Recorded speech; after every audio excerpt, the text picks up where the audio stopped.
আসসালামু আলাইকুম।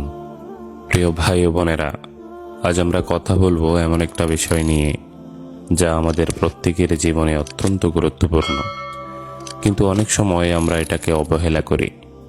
বিষয়টি হলো তাওবা।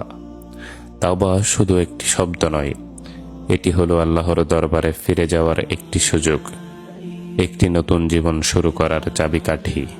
তাওবা শব্দের অর্থ হলো ফিরে আসা।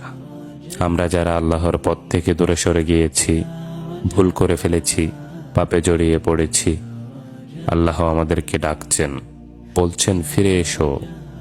তিনি আমাদের ক্ষমা করতে চান, আমাদেরকে পবিত্র করতে চান। পবিত্র কোরআনে আল্লাহ তাআলা বলেন, হে ঈমানদারগণ, তোমরা আল্লাহর নিকট খাঁটি তাওবা করো।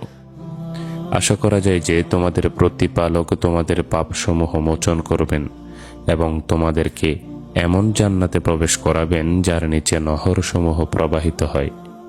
এই আয়াতটি আমাদের কি শেখায়? এটি আমাদের শেখায় যে তাওবা হলো আল্লাহর রহমতের দরজা খোলার চাবি। আমরা যত বড় পাপই করি না কেন, আল্লাহর ক্ষমা তার চেয়েও অধিক বিস্তৃত। তাওবা শুধু আমাদের পাপ মোচন করে না, এটি আমাদের অন্তরকে হালকা করে, আমাদের আত্মাকে শান্তি দেয়। আমরা যখন তাওবা করি তখন আমাদের মধ্যে একটি নতুন আশার সঞ্চার হয়। আমরা বুঝতে পারি যে আল্লাহ আমাদেরকে ভালোবাসেন, তিনি আমাদেরকে ক্ষমা করতে চান। তাওবার আরও একটি বড় উপকারিতা হলো এটি আমাদেরকে পুনরায় আল্লাহর পথে ফিরিয়ে আনে। আমরা যখন পাপ করি তখন আমাদের অন্তর কালো হয়ে যায়, কিন্তু তাওবা সেই কালো ছায়া দূর করে আমাদের অন্তরকে নোরানি করে তোলে। তাওবা করার কিছু শর্ত রয়েছে। শুধু মুখে আস্তাগফিরুল্লাহ বললেই তাওবা হয়ে যায় না, তাওবা হতে হবে খাঁটি। প্রথমেই আমাদেরকে পাপ ত্যাগ করতে হবে, তারপর পূর্বের পাপের জন্য আমাদের অন্তর থেকে অনুশোচনা করতে হবে। আমরা যেন আবার সেই পাপে ফিরে না যাই, তার জন্য দৃঢ় সংকল্প নিতে হবে। যদি কারো হক নষ্ট হয়ে থাকে তবে তা ফিরিয়ে দিতে হবে।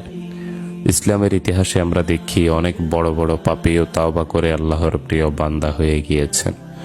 হযরত আদম আলাইহিসসালাম থেকে শুরু করে হযরত ওমর রাদিয়াল্লাহু তাআলা আনহু, সকলেই তাওবার মাধ্যমে তাদের জীবনকে আলোকিত করেছেন। সুতরাং হে প্রিয় ভাই বোন আমার, আজই এই মুহূর্তেই আল্লাহর দরবারে ফিরে আসুন। আপনার অতীতের ভুলগুলোকে পেছনে ফেলে দিন। আল্লাহ তাআলা আমাদেরকে বলেছেন, নিশ্চয়ই আল্লাহ তাওবা গ্রহণকারী এবং তাওবাকারীদেরকে ভালোবাসেন।